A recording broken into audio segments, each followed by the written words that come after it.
6 أيام من السفر المتواصل كانت تركيا المحطة قبل الأخيرة لوصول قافلة المساعدات القادمة برا من المملكة المتحدة إلى الشعب السوري. 12 سيارة إسعاف مع مركبتي شحن ملئت جميعها بمساعدات طبية بلغ قدرها 400 ألف دولار. أما الحجم الإجمالي للقافلة وحمولتها فتجاوز 800 ألف دولار. جمعت من أصحاب الخير المقيمين في المملكة المتحدة وأوروبا عبر جمعيات مدنية متعددة. تجهيز القافلة ماديا كان من خلال متطوعين من مختلف الجنسيات. أما التنسيق فوقع على عاتق الهلال الأحمر الليبي الذي نسق سير القافلة وللمرة الثالثة لإيصال مستلزمات طبية وسيارات إسعاف إلى المستشفى الذي أنشئ بعد وصول القافلة الأولى إلى سوريا.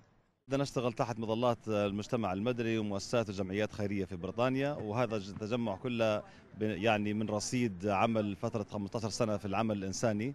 فتجمعنا كل الشباب واتفقنا مع الهلال الأحمر الليبي على أنه هو يقوم بإدارة وتنسيق العمل. تم تكليفي أنا بالإدارة، وجمعنا هذه الكمية من المال أو التبرعات العينية والمادية من عامة الناس. ما فيش أي دعم رسمي لهذه القافلة، هي عبارة عن مؤسسات وجمعية وأشخاص عاديين يعني، فساهم فيها المسلم وغير المسلم، ساهم فيها الأبيض والأسود. لم يغب الحضور التركي في المساعدات على الرغم من عدم وجود ترتيب مسبق بين الجانبين، لكن جمعية جونلدار أرادت أن تكون ممن يمد يد العون إلى الإخوة السوريين.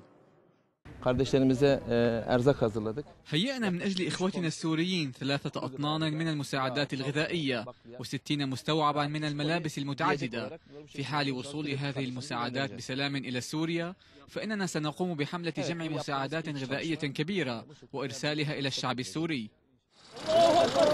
حضور لجمعيات أهلية وغياب لتحرك دولي يوقف سباق القتل السوري لا يشكل إلا قطرة أمل في صحراء النازحين السوريين الذين بدأوا التحاف السماء والاختباء تحت أشجار الزيتون في بلد الشام الذي كان حاضنا للمهجرين من ديارهم وشعبا ملبيا لكل مستغيث.